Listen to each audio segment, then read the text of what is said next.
Hi, ಇವತ್ತಿನ ರೆಸಿಪಿಯಲ್ಲಿ ಒಣಮೀನಿನ ಜೊತೆಗೆ ಬಟಾಟೆಯನ್ನು ಹಾಕಿ ಟೇಸ್ಟಿಯಾದಂತಹ ಸಾರನ್ನು ಹೇಗೆ ಮಾಡ್ಬೋದಂತ ಈ ವಿಡಿಯೋದಲ್ಲಿ ನೋಡೋಣ.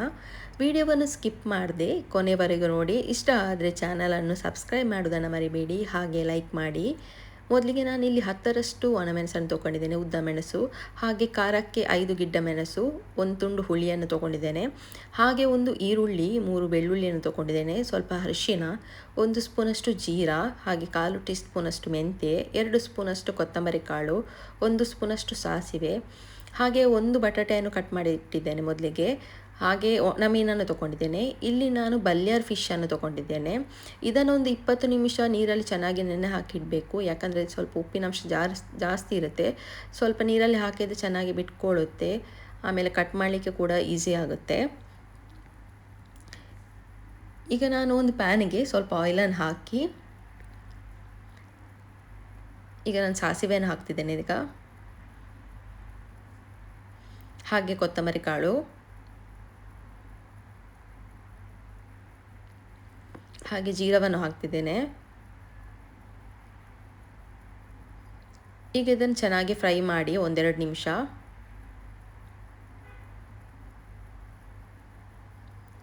ಗ್ಯಾಸ್ ಫ್ಲೇಮನ್ನು ಸ್ಲೋ ಆಗಿ ಇಡಿ, ಮಸಾಲ ಕಪ್ಪಾಗಬಾರ್ದು.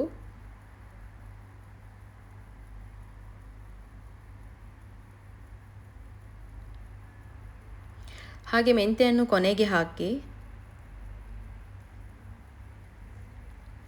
ಈಗ ಇದಕ್ಕೆ ಮೆಣಸನ್ನು ಹಾಕ್ತಿದ್ದೇನೆ.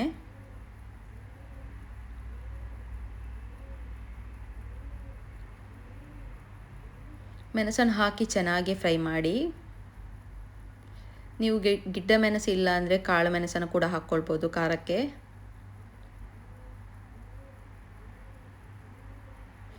ಈ ಉದ್ದ ಮೆಣಸು ಖಾರ ಇರಲ್ಲ, ಇದರಲ್ಲಿ ಕಲರ್ ಚೆನ್ನಾಗಿ ಬರುತ್ತೆ.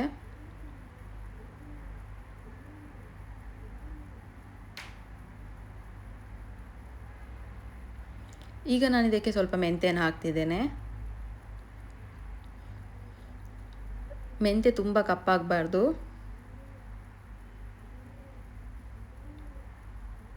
ಒಂದೆರಡು ನಿಮಿಷ ಫ್ರೈ ಮಾಡಿ.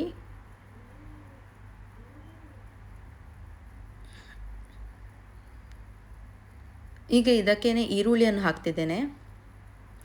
ಈರುಳ್ಳಿಯನ್ನು ಸಣ್ಣದಾಗಿ ಕಟ್ ಮಾಡಿ ಹಾಕ್ಕೊಳ್ಳಿ, ಯಾಕಂದರೆ ನಿಮಗೆ ಫ್ರೈ ಮಾಡಲಿಕ್ಕೆ ಈಸಿ ಆಗುತ್ತೆ. ಹಾಗೆ ಬೆಳ್ಳುಳ್ಳಿಯನ್ನು ಕೂಡ ಹಾಕಿ ಫ್ರೈ ಮಾಡ್ತಿದ್ದೇನೆ. ಈ ಥರ ಫ್ರೈ ಮಾಡೋದ್ರಿಂದ ಟೇಸ್ಟ್ ಆಗುತ್ತೆ ಕರಿ ಕೂಡ.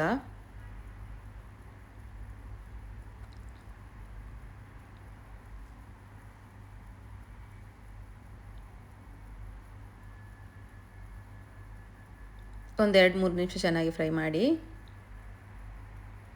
ನಂತರ ನಾನಿಲ್ಲಿ ತೆಂಗಿನಕಾಯಿ ತುರಿಯನ್ನು ಇದಕ್ಕೆ ಹಾಕ್ತಿದ್ದೇನೆ. ತೆಂಗಿನಕಾಯಿ ತುರಿ ನಾನು ಅರ್ಧದಷ್ಟು ತೊಗೊಂಡಿದ್ದೇನೆ ತೆಂಗಿನಕಾಯಿಯನ್ನು. ಹಾಗೆ ಸ್ವಲ್ಪ ಅರಿಶಿನ ಹಾಕಿ ಇದಕ್ಕೇನೆ ಫ್ರೈ ಮಾಡ್ತಿದ್ದೇನೆ. ತೆಂಗಿನಕಾಯಿಯನ್ನು ಫ್ರೈ ಮಾಡೋದ್ರಿಂದ ಟೇಸ್ಟು ಚೆನ್ನಾಗಿ ಬರುತ್ತೆ. ನೀವು ಬೇಕಾದರೆ ಹೀಗೆ ಕೂಡ ಹಾಕ್ಕೊಳ್ಬೋದು. ಹೀಗೆ ಚೆನ್ನಾಗಿ ಮಿಕ್ಸ್ ಮಾಡಿ.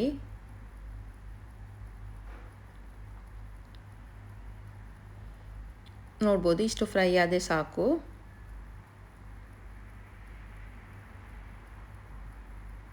ಈಗ ಇದನ್ನೊಂದು ಮಿಕ್ಸಿ ಜಾರಿಗೆ ಹಾಕೋಣ. ಹಾಗೆ ಹುಳಿಯನ್ನು ಹಾಕ್ತಿದ್ದೇನೆ. ಹುಳಿ ನೋಡ್ಬೋದು, ಮೀಡಿಯಮ್ ಸೈಜ್ ಹುಳಿಯನ್ನು ತೊಗೊಂಡಿದ್ದೇನೆ. ಹಾಗೆ ನೀರನ್ನು ಹಾಕಿ ಗ್ರೈಂಡ್ ಮಾಡಿ ತನ್ನಿ. ಗ್ರೈಂಡ್ ಮಾಡಿದಂತಹ ಮಸಾಲೆಯನ್ನು ಒಂದು ಪಾತ್ರೆಗೆ ಹಾಕಿದ್ದೇನೆ. ಹಾಗೆ ನೀರನ್ನು ಕೂಡ ಮಿಕ್ಸ್ ಮಾಡಿದ್ದೇನೆ ಇದಕ್ಕೆ.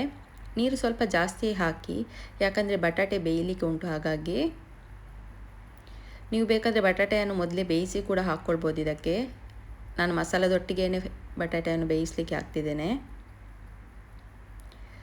ಸಣ್ಣದಾಗಿ ಕಟ್ ಮಾಡಿ ಹಾಕ್ಕೊಳ್ಳಿ. ಬಟಾಟೆಯನ್ನು ಹಾಕಿ ಚೆನ್ನಾಗಿ ಮಿಕ್ಸ್ ಮಾಡಿ. ನೀರು ಸ್ವಲ್ಪ ಜಾಸ್ತಿ ಹಾಕಿ, ಯಾಕಂದರೆ ಇದು ಬಟಾಟೆ ಬೇಯುವಾಗ ಸ್ವಲ್ಪ ಕಡಿಮೆ ಆಗುತ್ತೆ ಮಸಾಲ. ಹಾಗೆ ಉಪ್ಪನ್ನು ಕೂಡ ಹಾಕ್ಕೊಳ್ಬೇಡಿ ಮೊದಲಿಗೆ, ಯಾಕಂದರೆ ಒಣ ಮೀನಲ್ಲಿ ಕೂಡ ಉಪ್ಪಿರುತ್ತೆ. ಹಾಗಾಗಿ ಕೊನೆಗೆ ನೋಡ್ಕೊಂಡು ಹಾಕ್ಕೊಳ್ಬೋದು. ಈಗ ಅದನ್ನು ಮುಚ್ಚಿಡಿ, ಚೆನ್ನಾಗಿ ಬೇಯಲಿ ಇದು ಬಟಾಟೆ.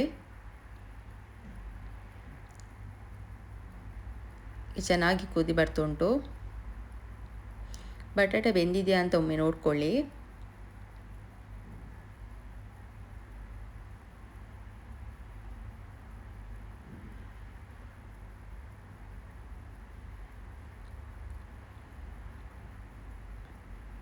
ಈಗ ಬಟಾಟೆ ಬೆಂದಿದೆ. ಇದಕ್ಕೆ ನಾನೀಗ ಒಣಮೀನನ್ನು ಕಟ್ ಮಾಡಿ ಹಾಕ್ತಿದ್ದೇನೆ. ನೋಡ್ಬೋದು, ಹೀಗೆ ಸಣ್ಣದಾಗಿ ಕಟ್ ಮಾಡಿ ಹಾಕ್ಕೊಳ್ಳಿ.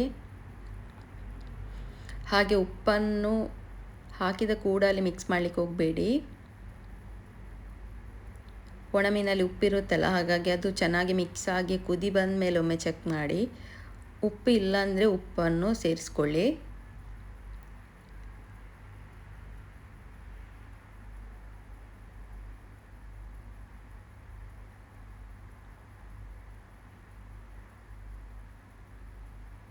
ಈಗ ಚೆನ್ನಾಗಿ ಮಿಕ್ಸ್ ಮಾಡಿ.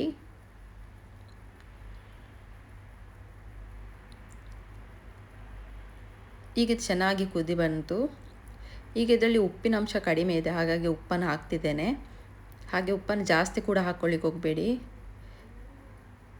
ಈಗ ಒಂದು ಒಳ್ಳೆ ಕುದಿ ಬಂದರೆ ಟೇಸ್ಟಿಯಾದಂತಹ ಒಣಮೀನಿನ ಸಾರು ರೆಡಿ ಆಗುತ್ತೆ. ಹಾಗೆ ಈ ರೆಸಿಪಿಯನ್ನು ಒಮ್ಮೆ ಟ್ರೈ ಮಾಡಿ. ಇಷ್ಟ ಆದರೆ ಚಾನಲನ್ನು ಸಬ್ಸ್ಕ್ರೈಬ್ ಮಾಡಿ.